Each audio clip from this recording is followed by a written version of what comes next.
আমরাও উদ্বিগ্ন বাকি সবার মতো। বাংলাদেশের যে মানবাধিকার পরিস্থিতি তার চাইতে অনেক বেশি পরিস্থিতি খারাপ গাজায়, প্যালেস্টাইনে, আরাকানে, বিভিন্ন জায়গায় মুসলমানদের উপরে অনেক অত্যাচার হচ্ছে।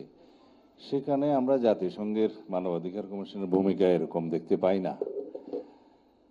কিন্তু বাংলাদেশে যে মানবাধিকার পরিস্থিতির উদ্ভব হয়েছে ফ্যাসিজমের সময়, ফ্যাসিস্ট শেখ হাসিনার সময়, যেভাবে বিগত সময়ে আমি একটা মানবাধিকার সংস্থার জরিপ মতে বলতে পারি যে 2024 সালের ছাত্র গণ অভ্যুত্থান সংগঠিত হওয়ার আগের সময়ে প্রায় 16 বছরের ফ্যাসিস্ট শাসন আমলে 7,168 জন মানুষ বিভিন্নভাবে নির্যাতিত হয়েছে, হত্যাকাণ্ডের শিকার হয়েছে, এনফোর্সড ডিসঅ্যাপিয়ারেন্সের শিকার হয়েছে। তার মধ্যে ভাগ যদি করতে চাই তাহলে শুধুমাত্র গমের শিকার হয়েছে সেই পরিসংখ্যান অনুসারে ওই সময়ের মধ্যে 709 জন, এবং এক্সট্রা জুডিশিয়াল কিলিংয়ের শিকার হয়েছে 2,693 জনের মতো। সেটা অন্যান্য মানবাধিকার সংগঠনগুলোর হিসাব মতো আরও বেশি, আমি কমটা বললাম। তারপরে অন্যান্যভাবে যারা নিগৃহীত হয়েছে, নির্যাতিত হয়েছে, পুলিশ কাস্টডিতে হয়েছে, রাজনৈতিক সন্ত্রাসের শিকার হয়েছে, সবগুলো হিসাব মিলে এই 7,188 জনের কথা বলা যায়। কিন্তু এই হিসাবটাও এখন প্রকৃত হিসাব নয়, এটা ক্রমান্বয়ে বাড়ছে। কারণ শাপলা হত্যাকাণ্ডের যে হিসাব, সেই হিসাবটা এখানে নেই। সেই হিসাব এখনো পর্যন্ত প্রকৃতপক্ষে বের করা যায়নি। আমার ভাই মামুনুল হক সাহেবের একটা অনুষ্ঠানে গিয়েছিলেন, আপনারা অনেকেই সেখানে উপস্থিত ছিলেন। আপনারা একটা শাপলা স্মারক নামে পুস্তিকা প্রণয়ন করেছেন। খুঁজে পেতে ওখানে কতজন হয়েছে আমি জানি না, কতজন, 83 জন। কিন্তু সেই সংখ্যাটা তো আরো অনেক বেশি। তখনকার সময় এমন একটা গুমোট অবস্থা ছিল, হত্যাকাণ্ডের শিকার নিখোঁজ সন্তানের জন্য মা কথা বলতে পারে নাই, তার পিতা কথা বলতে পারে নাই। সাংবাদিকরা গেলে ভয়ে সেই তারা স্বীকার করেনি যে তার সন্তান বাড়ি ফিরে নাই। এরকম পরিস্থিতিতে সেই পরিসংখ্যানটা ঠিকমতো রেজিস্টার করা যায়নি, লিপিবদ্ধ করা যায়নি। আমি সেদিনই অনুরোধ করেছিলাম আপনারা গণকবরস্থানগুলো যেখানে যেখানে হয়েছে, যেমন আমরা শুনেছি নারায়ণগঞ্জের একটা ফতুল্লা নামে বা অন্য একটা জায়গায় আছে গণকবরস্থানে যাদেরকে দাফন করা হয়েছে জোরাইনে, সেখানে একটা কবর কোড়ার কাজ করে, দাফন করার কাজ করে একটা ছেলে, সে বোবা, মুখে বলতে পারে নাই, কিন্তু সে ইশারা ইঙ্গিতে বলেছে যে এখানে কালকে এতজন দাফন হয়েছে, এতজন দাফন হয়েছে। ঠিক শাপলা হত্যাকাণ্ডের পর 2-1 দিন পরেই হবে। আমি সেই সময়ও কারাগারে ছিলাম। বেরিয়ে এসে এগুলো সঠিক তথ্য যারা যারা কালেকশন করছে তাদের সাথেও কথা বলেছি, দেখেছি যে তারা কেউ সঠিক পরিসংখ্যান দিতে পারে নাই। একজন মানবাধিকার সংস্থার একটা সংগঠনের তিনি কর্ণধার, এই পরিসংখ্যান দেওয়ার কারণে তাকে 2 বছর জেল খাটতে হয়েছে, এবং আন্তর্জাতিক বিভিন্ন মানবাধিকার সংস্থা এই বিষয়ে উদ্বেগ প্রকাশ করেছে। এগুলো এই হিসাবের বাইরে, 7,188 জনের বাইরে।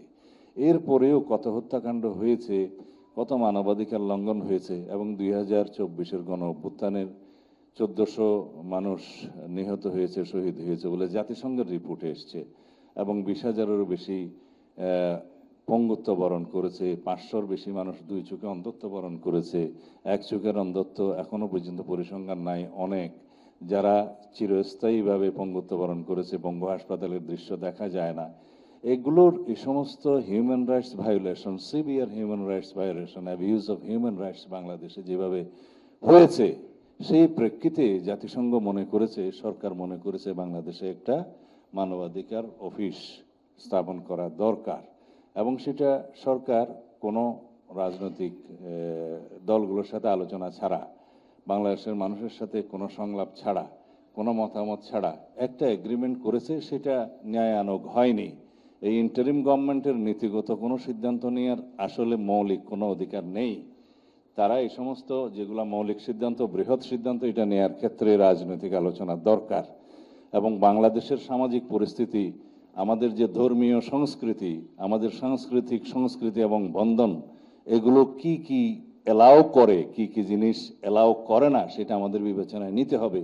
মানবাধিকারের সংজ্ঞার মধ্যে এখানে যদি বাস্তবায়ন করার জন্য LGBTQ-কে নিয়ে আসা হয়, সেটাকে আমাদের সমাজ ব্যবস্থা, আমাদের ধর্মীয় কালচার মেনে নেবে? মানা সম্ভব নয়। আমাদের এখানে অনেক কিছু আঞ্চলিক ইস্যু আছে, যেমন পার্বত্য চট্টগ্রামের ইস্যু আছে। এখানে মানবাধিকার দোহাই দিয়ে যদি আমাদের রাষ্ট্রের অখণ্ডতা হুমকির সম্মুখীন হয়, সেই ক্ষেত্রেও আমাদের চিন্তা করতে হবে। আমাদের যেমন ধর্মীয় সম্প্রীতি বজায় রাখতে হবে, আমাদের সোশ্যাল কালচার, সামাজিক পারিবারিক বন্ধন বজায় রাখতে হবে, আমাদের ধর্মীয় সংস্কৃতিকে, যেটা হাজার বছর ধরে লালিত, সেই সংস্কৃতিকে আমাদের লালন করতে হবে। আমাদের এখানে সামাজিকভাবে যে সমস্ত জিনিসগুলো গৃহীত নয়, ধর্মীয় কালচারের মধ্যে গৃহীত নয়, সেগুলো এর বাইরে বিবেচনায় রাখতে হবে। সুতরাং একটা বৃহৎ পরিসরের রাজনৈতিক আলোচনার মধ্য দিয়ে সেই চুক্তিটি হলে, সেই অফিসটি হলে আজকে এই বিতর্ক বা এই আয়োজনের প্রয়োজন হতো না।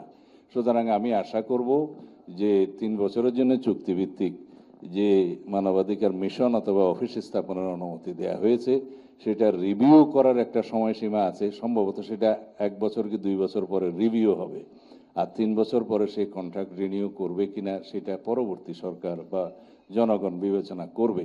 এগুলোর বিবেচনায় আমি এই সরকারকে পরামর্শ দেব, তারা যেন সবকিছু যাচাই বাছাই করে মানবাধিকার কমিশনের এই যে ঢাকাস্থ অফিস জাতিসংঘের, সেটা স্থাপনের বিষয়টা পুনর্বার বিবেচনা করে। এবং আমাদের মতামত আপনাদের মতামতের সাথে প্রায় এক। তবে আমরা চাই বাংলাদেশে মানবাধিকার সমুন্নত থাকুক। বাংলাদেশে মানবাধিকারের প্রশ্নে যেন সারা পৃথিবীর কাছে আমাদের আলোচিত না হয়, সেরকম একটা রাষ্ট্র ব্যবস্থা, সমাজ ব্যবস্থা, সরকার ব্যবস্থা আমরা প্রতিষ্ঠা করতে পারি। সবাই মিলে আপনাদের সাথে আলোচনা করে ইনশাআল্লাহ সেই ব্যবস্থা হবে। আমি আশাবাদী মানুষ। আমরা সরকারকে যেমন সহযোগিতা করব, সরকারকেও জনগণের সাথে যোগাযোগ এবং সহযোগিতায় থাকতে হবে, এই আহ্বানটা সরকারের কাছে জানাই। আর জাতিসংঘের যে বাংলাদেশের রেসিডেন্ট রিপ্রেজেন্টেটিভ, ওনার কাছেও এই আবেদন জানাই। তবে একটা সাংঘাতিক খবর আছে। আমরা শুনতে পেরেছি যে বর্তমান জাতিসংঘের যে আবাসিক প্রতিনিধি লিওয়েন গুইস, ওনার হয়তো মেয়াদ সমাপ্তির দিকে।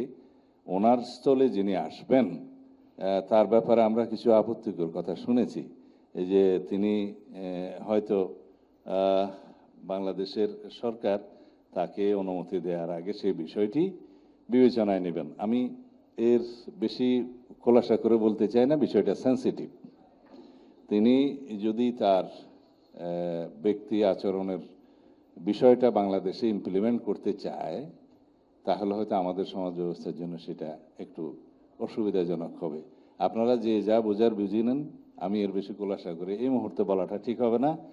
এটাকে বলা হয় একটা, বাংলাদেশে যখন কোনো দূত বিদেশ থেকে এখানে অন্য দেশের আসে, তার একটা অনুমতি দিতে হয়। এটা সম্ভবত পার্সোনা গ্রাটা হিসেবে বলা হয়। বা বাংলাদেশের কোনো অফিসার যখন বিদেশে অন্য দেশে রাষ্ট্রদূত হিসেবে নিয়োগ হয়, তখন সেই দেশেরও একটা এরকম অনুমতি থাকে। সেই বিষয়টা এই জাতিসংঘ প্রতিনিধি এখানে যাকে মনোনয়ন দেওয়া হয়েছে বলে শুনেছি, তার ক্ষেত্রে যেন সরকার ভালো মতো স্ক্রুটিনি করে আমাদের দেশের সংস্কৃতির যাতে বিরুদ্ধ কোনো ব্যক্তি বা আমাদের ধর্মীয় সেন্টিমেন্টের বিরুদ্ধে কোনো ব্যক্তি যাতে এখানে নিয়োজিত না হয়, সেই বিষয়টা সরকার মনোযোগ দেবেন। ধন্যবাদ আপনাদের সবাইকে।